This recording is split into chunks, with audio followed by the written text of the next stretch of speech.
Well, you know, I thought it was great the way those young people had learned to kind of claim God's amazing grace for themselves. But again, I kind of put it out of my mind until, a year or so later. I woke up one morning listening to the radio, and I found out, unfortunately, in a very difficult way, that a dear friend of mine, one of the camp leaders, had been killed while riding his bicycle along a cross-Canada trip.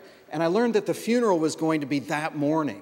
And unfortunately, I was 3 hours away from the city where the funeral was going to be, and I couldn't be there.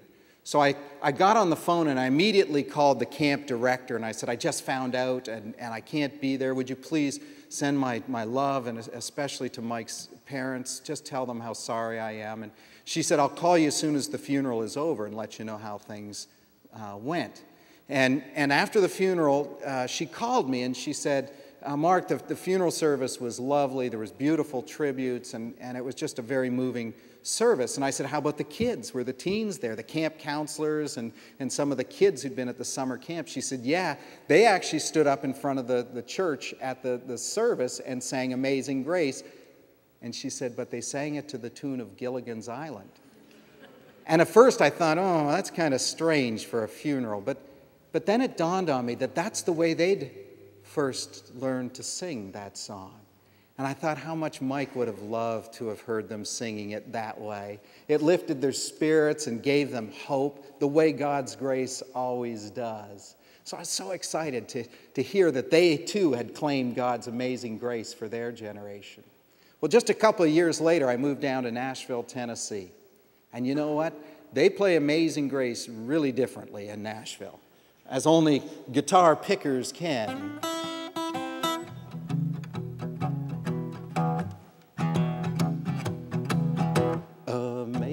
Amazing grace, how sweet the sound that saved a wretch like me.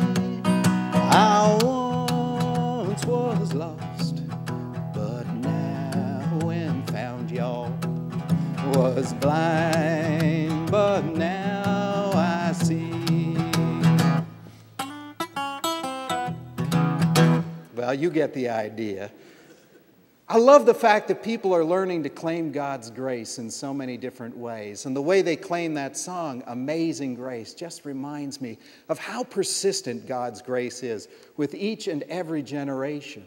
God's grace is sufficient not just for me, but for you and for every generation. God's grace seeks us out and finds us wherever we are. Well, after hearing the way people played Amazing Grace these different ways, I thought, I wonder how many other ways we can sing about God's amazing grace. And so I tried out one of my favorite artists, a poet-songwriter from the 60s, and he's still going strong these days. I'm not going to tell you who it is. I'm sure you're going to guess.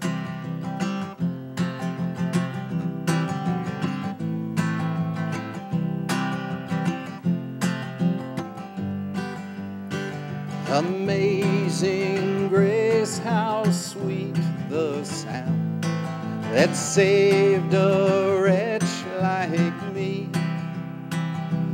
I once was lost, but now am found. Was blind, but now I see. When we've been there 10,000 years, bright shining as the sun,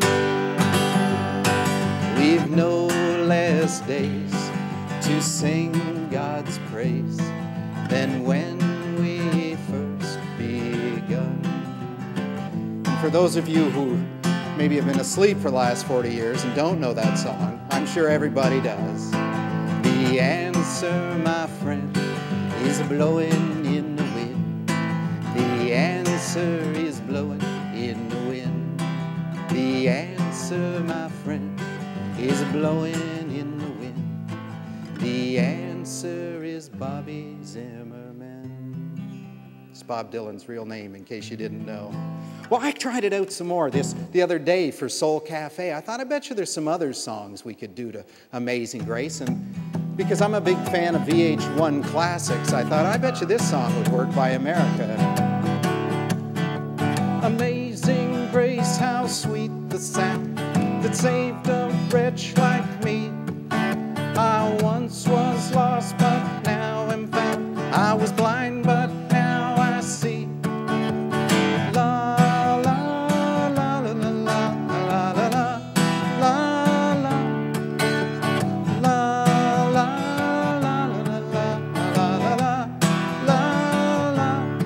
boomers, sing it with me. I've been through the desert on a horse with no name. It felt good to be out of the rain. 'Cause in the desert, you can't remember your name. 'Cause there ain't no one for to give you no pain. Say la la la la la la la la la.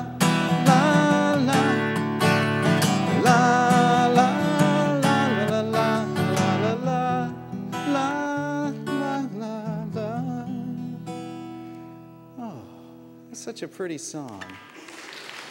Well, thank you. You shouldn't be clapping. You shouldn't be clapping because I'm not done yet. So now I began to think, I wonder if God's grace, it is for everybody, but is it for every season? The book of Ecclesiastes says for everything there's a season. But I think God's grace finds us in every season.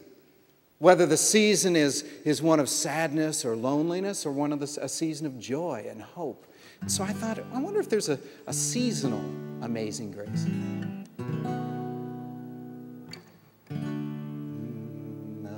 Amazing grace, how sweet the sound that saved a wretch like me. I once was lost, but now am found, was blind, but now I see. When we've been there 10,000 years, bright shining as the sun, we've no less days to sing God's praise than when we first begun. Merry Christmas. Now this is the last one I think I'm going to do with you. It is the most challenging for me because it's such a familiar song, a familiar tune. But I realize that it can be even sung with this song.